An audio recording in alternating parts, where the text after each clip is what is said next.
Dalam Masjid Nabawi Madinah, terbaring jenazah Rasulullah SAW yang begitu dicintai oleh Allah dan umat beriman. Kondisi makam Nabi mendapat perhatian dan penjagaan yang ketat dari aparat keamanan Kerajaan Arab Saudi. Hal ini terjadi karena fakta telah terjadi percobaan pencurian jenazah Nabi Muhammad SAW. Tentu saja Raja Arab Saudi sebagai pengawal dua kota suci memiliki tanggung jawab untuk memastikan keamanan kota Mekah dan Madinah. Di makam Nabi, banyak orang yang akan berusaha mendekat jika makam ini dibiarkan terbuka. Belum lagi untuk mengantisipasi upaya-upaya jahat yang ingin mencuri jenazah Rasulullah.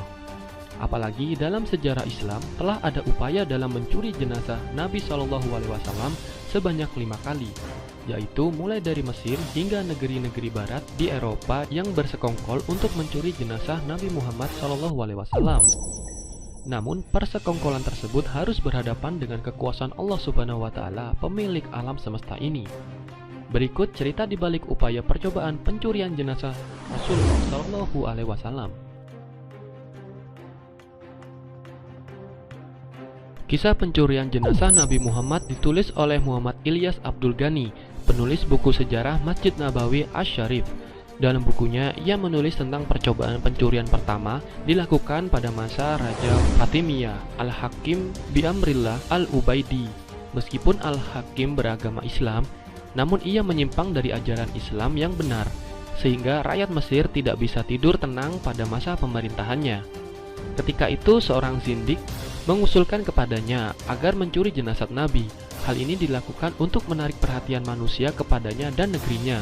Dengan menghadirkan jasad Nabi Muhammad ke Mesir, maka negeri ini akan menggantikan Madinah. Kemudian ia berencana memerangi rakyatnya. Tetapi Allah Subhanahu wa Ta'ala tidak tinggal diam dengan rencana jahat tersebut.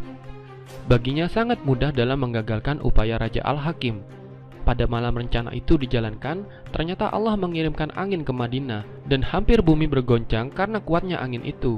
Hal itu menjadi penghalang tujuan para penjahat tersebut.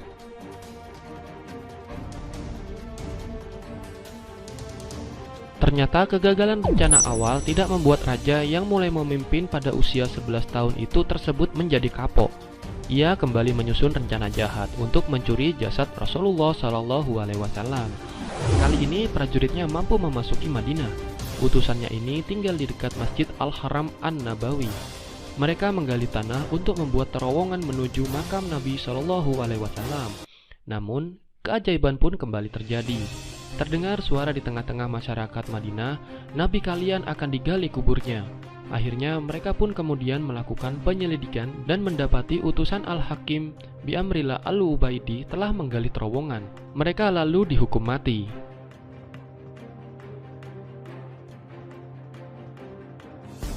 Peristiwa pencurian ini terjadi pada tahun 1164 atau 557 Hijriah dan ditulis oleh sejarawan Ali Hafiz dalam kitab Usul min Tahari Al-Madinah Al-Munawwarah.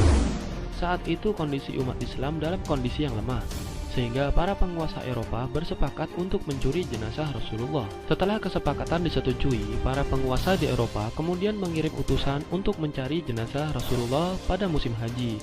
Kedua orang itu menyamar sebagai jemaah haji dari Andalusia yang memakai pakaian khas Maghribi.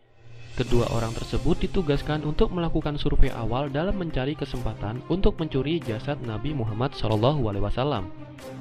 Setelah melakukan survei lapangan, keduanya memberanikan diri untuk menyewa sebuah penginapan yang letaknya dekat dengan makam Rasulullah. Mereka membuat lubang dari dalam kamar menuju makam Rasulullah SAW. Belum sampai pada akhir penggalian, rencana tersebut telah digagalkan oleh Allah Subhanahu wa Ta'ala melalui seorang hambanya, yaitu Sultan Nuruddin Mahmud bin Zanki. Sang sultan penguasa Mesir dan Syam itu pada malam hari bermimpi bertemu Rasulullah. Sang Nabi sedang menundukkan tangannya ke arah dua orang berwajah Eropa, seraya berkata, "Wahai Mahmud, tolonglah aku dari dua orang ini." Maka Sultan terbangun dan terkejut, lalu ambil wudhu dan melanjutkan tidur.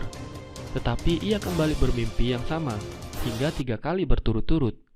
Pagi harinya ia menceritakan mimpinya kepada para menteri dan berpikir bahwa telah terjadi sesuatu di Madinah. Akhirnya Sultan dan para pengawalnya berangkat ke kota Madinah. Sesampainya di sana, Sultan mengumpulkan seluruh masyarakat Madinah untuk mengenali wajah mereka. Ini bertujuan untuk melihat adakah wajah yang mirip dengan yang ada di dalam mimpinya. Pada awalnya ia tidak dapat menemukan dua wajah tersebut. Lalu Sultan berkata, "Masih adakah yang lain?"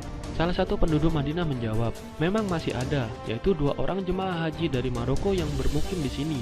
Mereka saleh dan kaya, sering membagi sedekah, dan selalu sholat berjamaah di Masjid Nabawi. Mereka merasa sudah cukup, tidak perlu mengambil sedekah atau hadiah. Datangkan mereka ke sini sekarang juga," perintah Sultan. Ternyata dua orang ini mirip dengan yang apa dalam mimpinya. Sultan lalu memeriksa keduanya dan mendapati rumah mereka terdapat lubang menuju makam Nabi.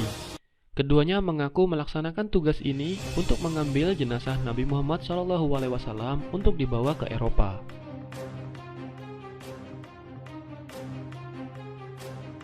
Usaha keempat terjadi saat sejumlah orang mencuri dan merampok kafilah zaman haji. Kemudian mereka bertekad untuk menggali kuburan Nabi Muhammad SAW.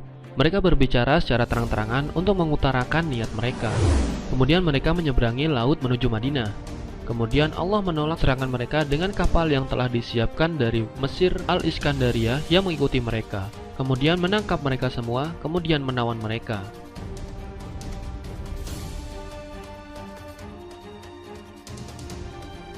Upaya kelima dilakukan dengan rencana menggali makam Abu Bakar dan Umar.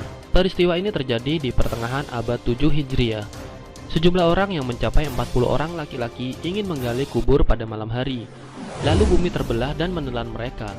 Hal ini diceritakan oleh pelayan Al-Haram An-Nabawi pada saat itu. Dia adalah Syawab Asy-Syamsu Al-Mati. Nah kawan-kawan, itulah tadi 5 kisah percobaan pencurian jasad Nabi Muhammad SAW. Kalau kamu suka video ini, bagikan pada teman-temanmu. Dan jangan lupa untuk subscribe channel ini untuk mendapatkan update video terbaru. Terima kasih.